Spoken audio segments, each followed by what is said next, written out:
तो अहम खबर, नीट पेपर लीक मामले में अब तक 7 लोगों की गिरफ्तारियां हो चुकी है।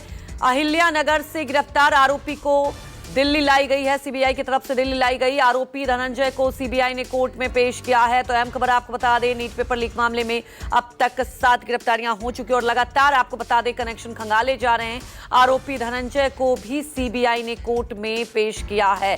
हमारे सहयोगी विमल कौशिक हमारे साथ लाइव जुड़ चुके हैं। विमल, आज सीबीआई ने कोर्ट में पेश किया कई आरोपी को, क्या महत्वपूर्ण बातें कही गई कोर्ट में, क्योंकि लगातार देखिए एक के बाद एक कनेक्शन सामने आ रहे हैं इस पूरे मामले को लेकर।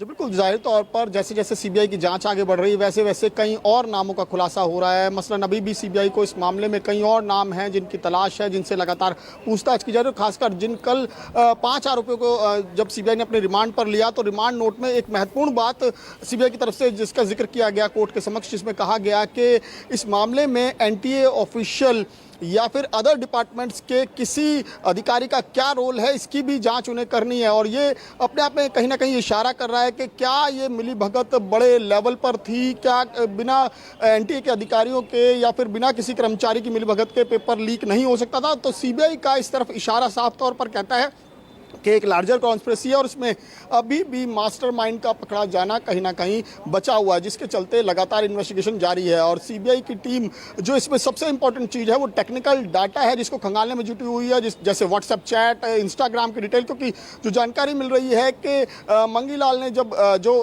विकास के पिता हैं उन्होंने जब उनके पास पेपर पहुँचा जो लीक होकर, तो उन्होंने वो आगे कोचिंग सेंटर के सत्यनारायण को दिया और वहाँ से बाकायदा इसके लिए बाकायदा जानकारी विकास को ये कही गई कि वो और कैंडिडेट्स को तलाशे और ऐसे उम्मीदवार को तलाशे जो पैसे देकर पेपर लेना चाहते हो।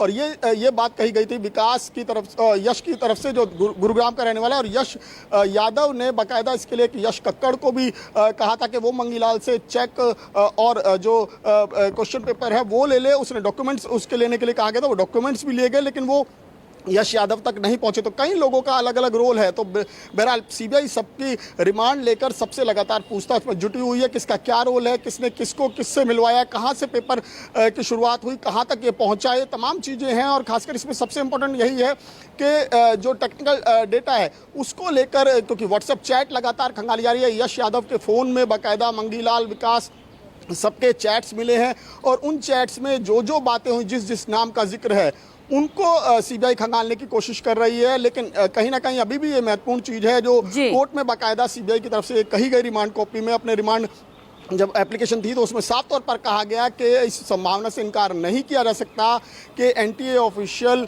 या फिर किसी और डिपार्टमेंट्स के जुड़े हुए लोग इसमें हो सकता है कि शामिल हो, तो उनकी भी भूमिका की तलाश करनी। और साथ ही साथ महत्वपूर्ण तथ्य ये भी है कि कहीं सबूतों से छेड़छाड़ ना हो जाए। तो जाहिर तौर पर अब सीबीआई ने अपने पास रिमांड पर लिया, कस्टडी रिमांड पर लिया, जिसमें धनंजय भी और अन्य आरोपी हैं जो अब सीबीआई की कस्टडी में है, जिनसे लगातार अब क्रॉस क्वेश्चनिंग की जाएगी, आमने सामने बिठाकर पूछताछ की जाएगी और ये जानने की कोशिश की जाएगी कि सबसे पहले तो कड़ियाँ कैसे जुड़ेंगी। यश यादव अमूमन अगर बात करें कि मंगीलाल के संपर्क में कैसे आया, विशाल के संपर्क में कैसे आया, या फिर यश कक्कड़ के संपर्क में कैसे आया, सत्यनारायण जिसका नाम आ रहा है उसके संपर्क में कैसे आया, तो एक दूसरे के संपर्कों को जोड़कर देखा जाएगा और उसके बाद ही इस पूरे मामले में जानकारी हासिल होगी कि शुभम किस तरीके से यश यादव के कॉन्टैक्ट में आया। क्योंकि 29 अप्रैल को शुभम ने यश यादव को कॉपी दी, उसके बाद यश यादव से मंगीलाल तक ये कॉपी पहुंची, उसके बाद उनके बेटे तक पहुंची। बिल्कुल विमल, ये तमाम कनेक्शन और सीबीआई का ये कहना अपने आप में देखिए बड़ी बात है कि आखिर ये जो कनेक्शन, ये जो जाल बिछाया गया, इसके पीछे और लोगों का हाथ है। फिलहाल हमारे साथ जुड़ने के लिए आपका शुक्रिया।